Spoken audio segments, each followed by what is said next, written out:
Liebe Schwestern und Brüder, ich begrüße Sie alle ganz herzlich zu diesem Vorabend-Gottesdienst am 7. Sonntag im Jahreskreis. Wir beginnen diese Feier im Namen des Vaters und des Sohnes und des Heiligen Geistes. Der Herr sei mit euch. Und mit deinem Geiste. Angst ist für viele heute ein ständiger Begleiter.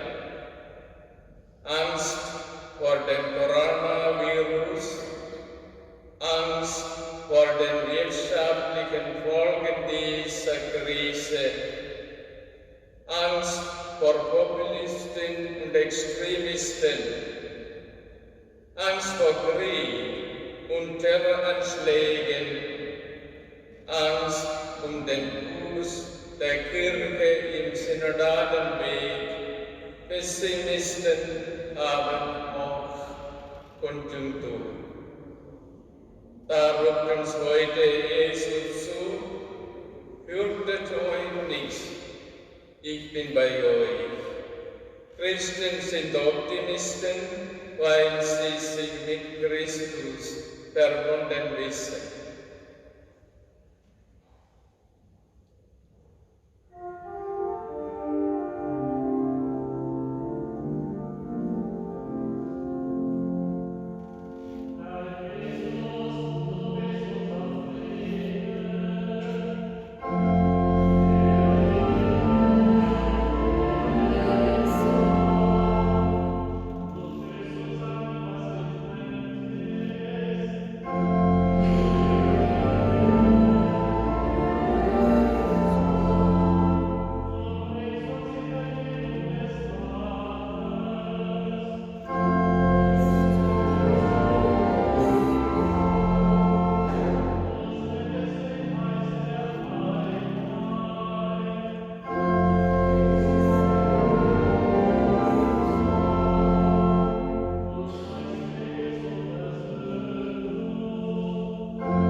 Lasset uns beten. Heiliger Gott, gib, dass wir deinen Namen allezeit fürchten und lieben. Denn du entziehst keinem deine väterliche Hand, der fest in deine Liebe verwurzelt ist. Darum bitten wir durch Christus, unseren Herrn.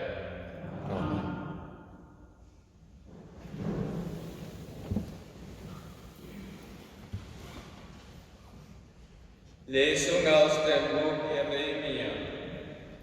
Jeremia sprach: Ich hörte die Verleumdung der vielen, Grauen ringsum. zeigt ihn an. Wir wollen ihn anzeigen. Meine nächsten Bekannten warten alle darauf, dass ich stürze. Vielleicht lässt es sich betören, dass wir ihn überwältigen und ihm Rache nehmen können. Doch der Herr steht mir bei wie ein gewaltiger Held. Darum straucheln meine Verfolger und können nichts überwältigen. Sie werden schnell zu Schanden, dass sie nichts erreichen. In ewiger, unvergesslicher Schmach. Aber der Herrscher prüft den Gerechten. Er sieht Nieren und Herz. Ich werde deine Vergeltung an ihnen sehen, denn dir habe ich meinen Rechtsstreit anvertraut.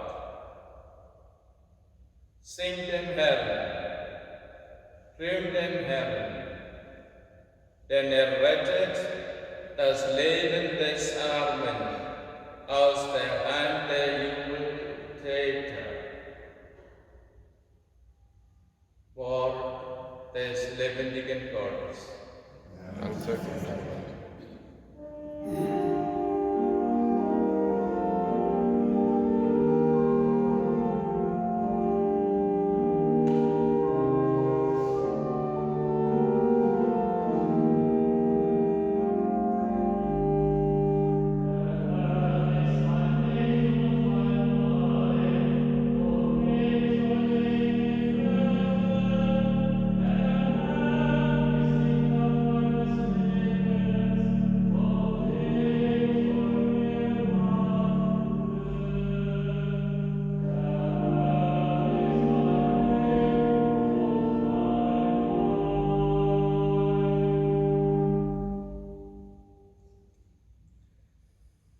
Lesen aus dem Brief des Apostels Paulus an die Gemeinde in Rom. Schwestern und Brüder, durch einen einzigen Menschen kam die Sünde in die Welt und durch die Sünde der Tod. Und auf diese Weise gelangte der Tod zu allen Menschen, weil alle sündigten. Sünde war nämlich schon vor dem Gesetz in der Welt, aber Sünde wird nicht angerechnet, wo es kein Gesetz gibt.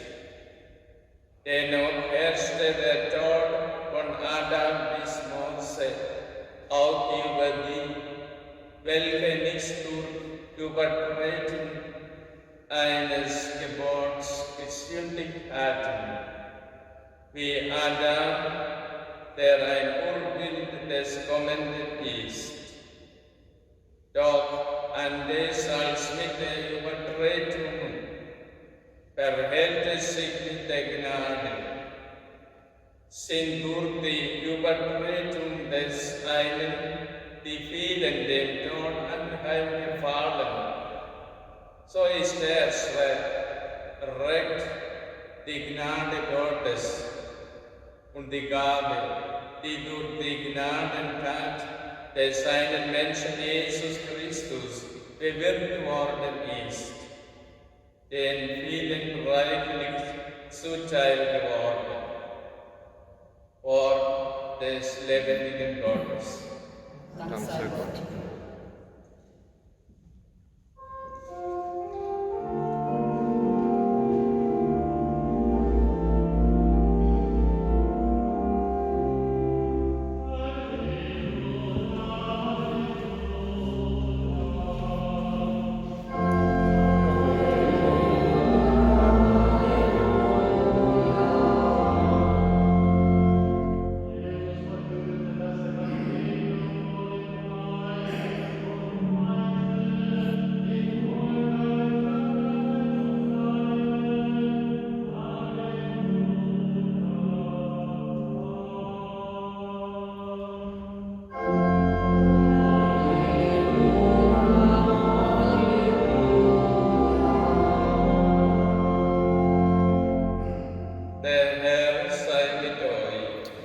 mit deinem Geist. Aus dem heiligen Evangelium nach Matthäus.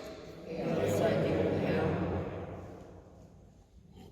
In jener Zeit sprach Jesus zu seinen Aposteln: Hütet euch nichts vor den Menschen, denn nichts ist verhüllt, was nicht enthüllt wird, und nichts ist verborgen, was nicht bekannt wird. Was ich euch im Dunkeln sage, davon redet im Licht, und was man euch im Zorn flüstert, das verkündet auf den Dächern. Fürchtet euch nichts vor denen, die den Leib töten, die Seele aber nicht töten können, sondern fürchtet euch vor dem, der Seele und Leib in der Hölle verderben kann. Verkauft man nicht 2 Spatzen für einen Pfennig, und doch fällt keiner von ihnen zur Erde ohne den Willen eures Vaters. Bei euch aber sind sogar die Haare auf dem Kopf alle gezählt. Fürchtet euch also nicht, ihr seid mehr wert als viele Spatzen. Jeder, der sich von den Menschen zu mir bekennt, zu dem werde auch ich mich vor meinem Vater im Himmel bekennen. Wer mich aber von den Menschen verleugnet, den werde auch ich vor meinem Vater im Himmel verleugnen. Evangelium unseres Herrn Jesus Christus. Lob sei dir, Christus.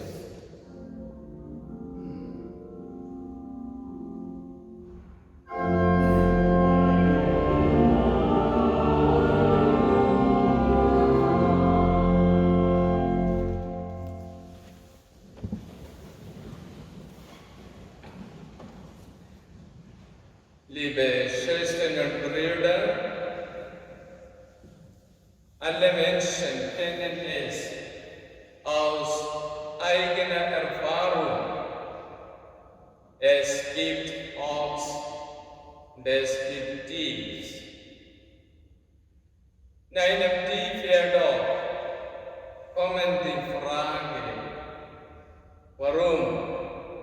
Warum gerade ich? Warum ausgerechnet jetzt? Das Leben ist einzige Prüfung, klagen wir alle oft. Prüfen heißt dabei fordern den Reifegrad testen.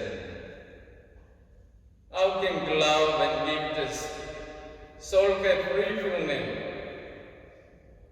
In der Bibel hören wir oft das Wort: Gott prüft den Menschen. Er prüft ihn auf Herz und Nieren. Gott schickt Abraham hin, seinen Sohn Isaak zu opfern.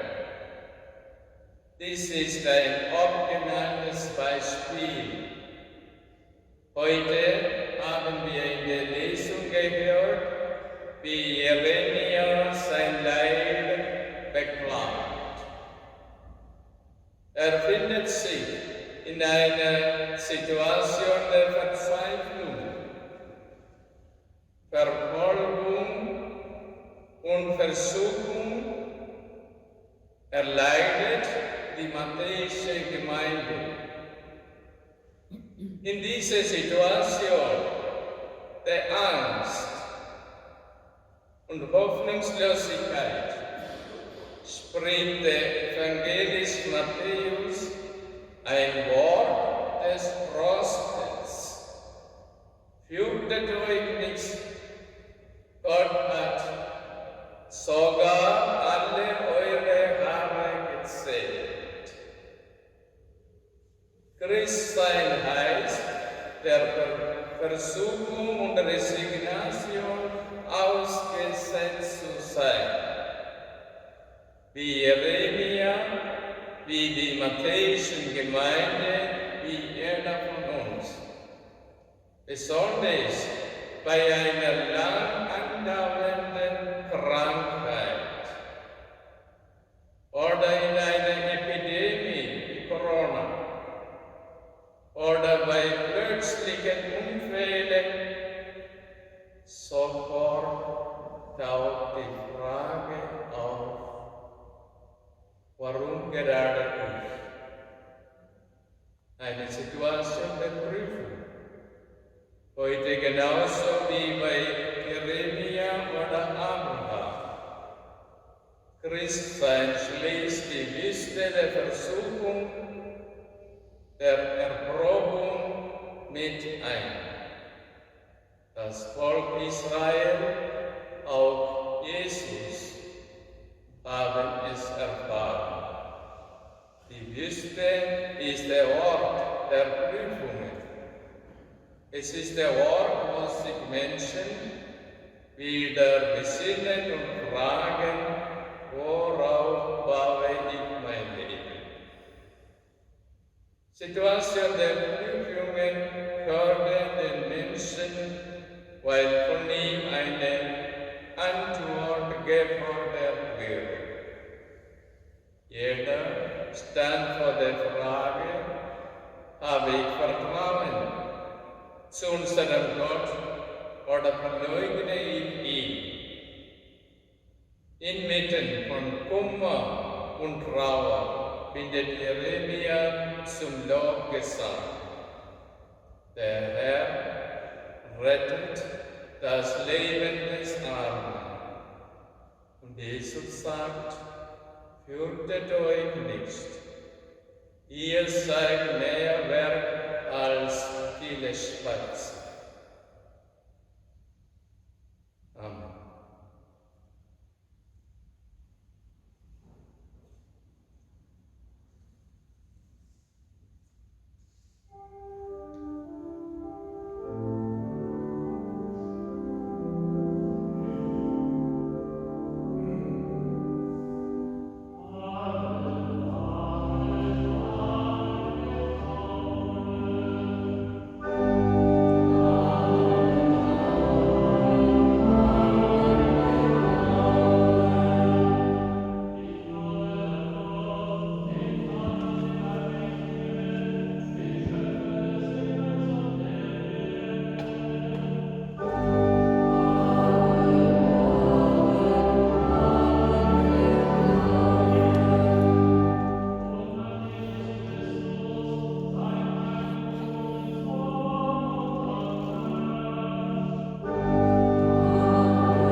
Lasst uns Fürbitte erhalten.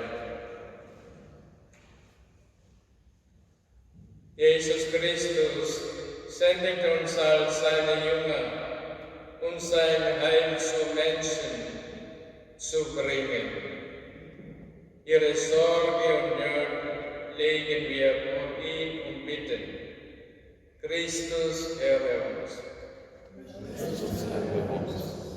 Wir beten für unseren Papst, die Bischöfe, Priester und Diakone und für alle, die im Dienst der Verkündigung stehen.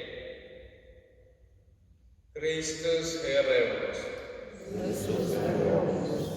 Wir beten für alle, die wegen ihres Glaubens oder ihrer Überzeugung benachteiligt oder verfolgt werden. Christus, höre uns. Wir beten für alle, die in Angst und seelischer Not sind und keinen Ausweg mehr sehen. Christus, höre uns. Wir beten für alle, die in Politik und Gesellschaft Verantwortung tragen und unbequeme Entscheidungen treffen müssen. Christus, höre uns. Wir beten für die Wissenschaftler und Forscher, die auf der Suche nach medizinischem Fortschritt sind. Christus, höre uns. Wir beten für Ärzte und Pfleger, die sich um Kranke und Sterbende kümmern. Christus, höre uns. Wir beten für unsere Verstorbenen und für alle, die uns sehr trauern. Herr Jesus Christus, du willst uns die Angst vor der Zukunft nehmen. Dir vertrauen wir, dich preisen wir, jetzt und in Ewigkeit.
Barmherziger Gott, nimm das Opfer des Lobes und der Versöhnung an.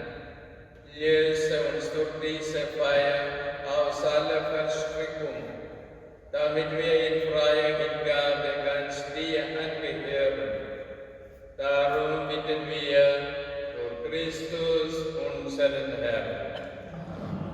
Der Herr sei mit euch.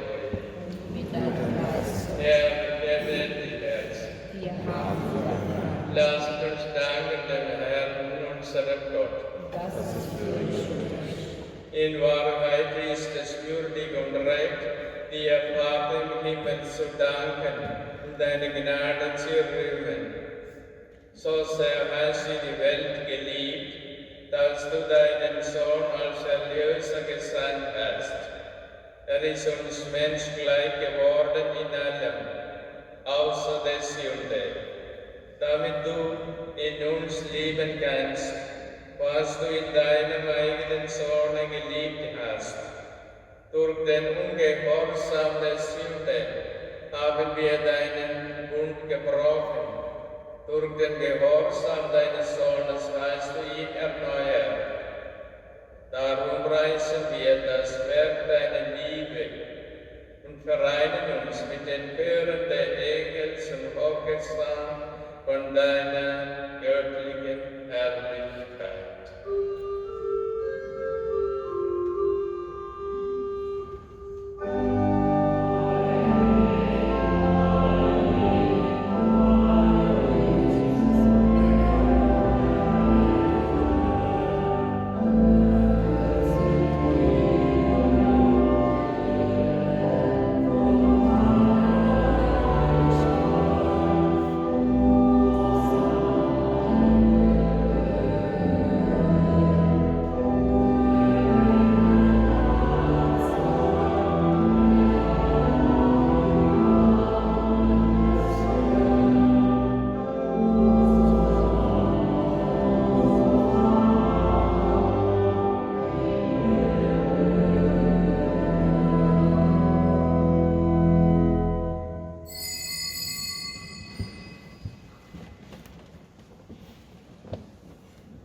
Ja, du bist heilig, großer Gott, du bist der Quelle aller Heiligkeit. Darum kommen wir vor deinem Gesicht und feiern in Gemeinschaft mit der ganzen Kirche den ersten Tag der Woche als den Tag, an dem Christus von den Toten erstanden ist. Durch ihn, den du zu deiner Rechten erhöht hast, bitten wir dich. Sende deinen Geist auf diese Gaben herab und heilige sie, damit sie uns werden, Leib und Blut deines Sohnes, unseres Herrn Jesus Christus. Denn am Abend, an dem ausgeliefert wurde und sich aus freiem Willen dem Leiden unterwarf, nahm das Brot und sagte Dank, brach es, reichte es seinen Jüngern und sprach: Nehmet und esset alle davon, das ist mein Leib, der für euch hingegeben wird.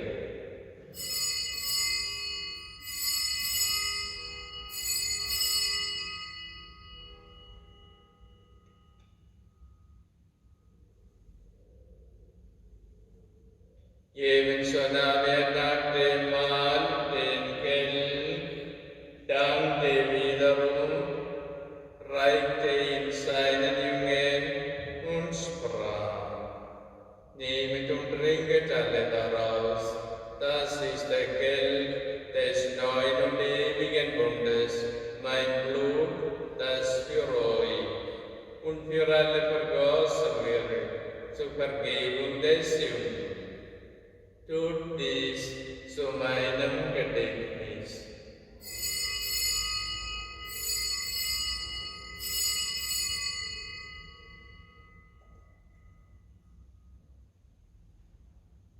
Geheimnis des Glaubens. Dein Tod, o Herr, verkünden wir, und deine Auferstehung preisen wir, bis du kommst zu uns. Darum, gütiger Vater, feiern wir das Gedächtnis des Todes und der Auferstehung deines Sohnes und bringen dir so das Brot des Lebens und den Kelch des Leibes dar. Wir danken dir, dass du uns berufen hast, vor dir zu stehen und dir zu dienen. Wir bitten dich,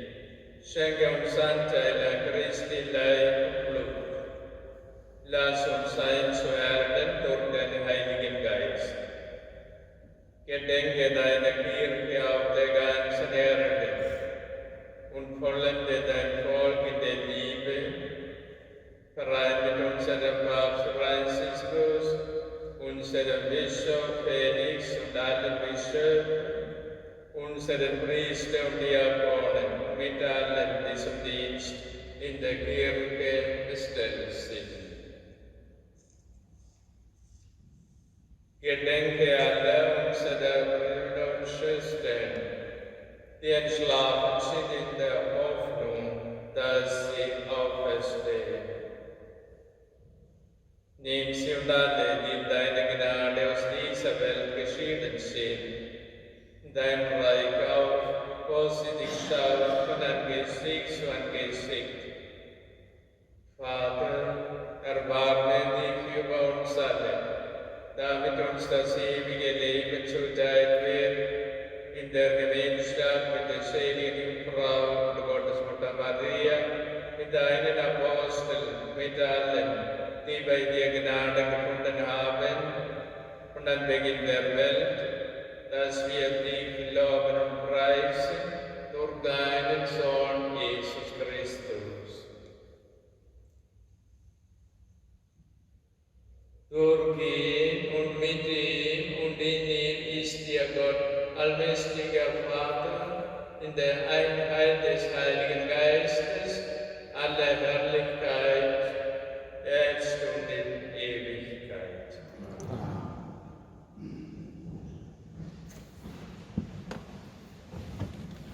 Lasst uns gemeinsam beten, wie Jesus uns zu beten gelehrt hat. Vater unser im Himmel, verheißigt dein Name, dein Reich komme, dein Wille geschehe, wie im Himmel so auf Erden. Unser tägliches Brot gib uns heute, und vergib uns unsere Schuld, wie auch wir vergeben unseren Schuldigern. Und führe uns nicht in Versuchung, sondern erlöse uns von dem Bösen. Erlöse uns, allmächtiger Vater, von allem Bösen und gib Frieden in unseren Tagen. Komm uns um Hilfe mit deinem Erbarmen und bewahre uns vor Verwirrung und Sünde, damit wir voll Zuversicht das Kommen unseres Erlösers, Jesus Christus, erwarten. Denn dein ist das Reich, die Kraft und die Herrlichkeit in Ewigkeit. Der Herr hat zu seinen Aposteln gesagt: Frieden hinterlasse ich euch, meinen Frieden gebe ich euch. Darum bitten wir, Herr Jesus Christus, schau nicht auf unsere Sünden, sondern auf den Glauben deiner Kirche und schenke ihr nach deinem Willen Einheit und Frieden. Der Friede des Herrn sei alle Zeit mit euch. Und mit deinem Geist.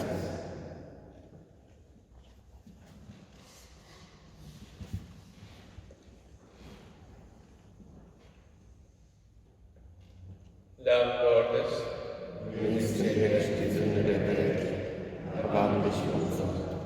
Lamm Gottes, du nimmst hinweg die Sünde der Welt, erbarme dich unser. Lamm Gottes, du nimmst hinweg die Sünde der Welt, gib uns deinen Frieden.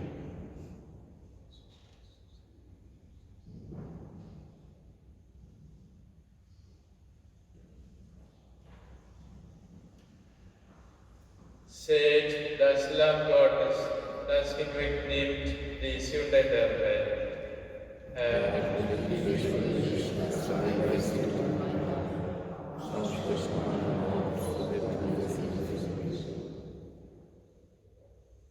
ich bin der gute Hirte, ich gebe mein Leben für meine Schafe.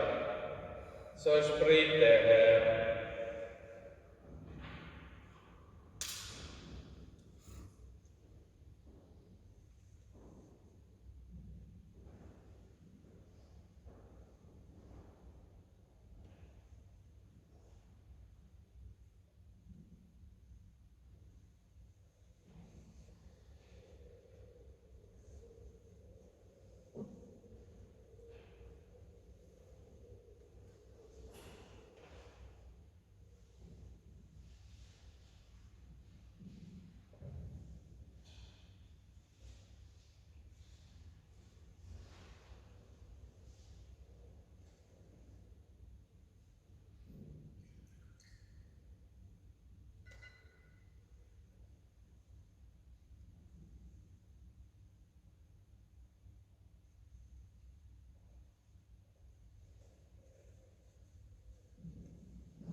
Der Tod zeigt uns, worauf es wirklich ankommt. Wir können nichts mitnehmen, weder unseren Erfolg, noch unseren Besitz, noch die Menschen, die wir lieben. Wir können nur unsere leeren Hände ausstrecken und uns in liebende Arme fallen lassen. Im Angesicht des Todes können wir gelassen leben, im richtigen Abstand zu den Dingen. Unsere Arbeit, unser Besitz, die Menschen um uns herum, alles erhält sein richtiges Maß. Mit dem Tod leben heißt auch bewusst und ganz in der Gegenwart leben, spüren, was Leben im Letzten ist, ein Geschenk. Es kommt nichts auf unsere Leistung an. Lebendige Zeit gelingt also nur dem, der den Tod wahrnimmt. Dort wird die Zeit, wenn der Tod verdrängt wird.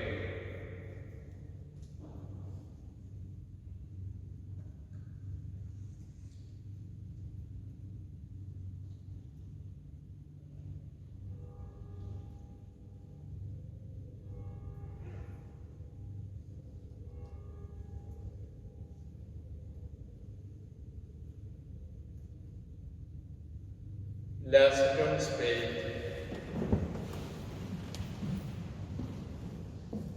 Gütiger Gott, du hast uns durch den Leib und das Blut Christi gestärkt. Gib, dass wir niemals verlieren, was wir in jeder Feier der Eucharistie empfangen.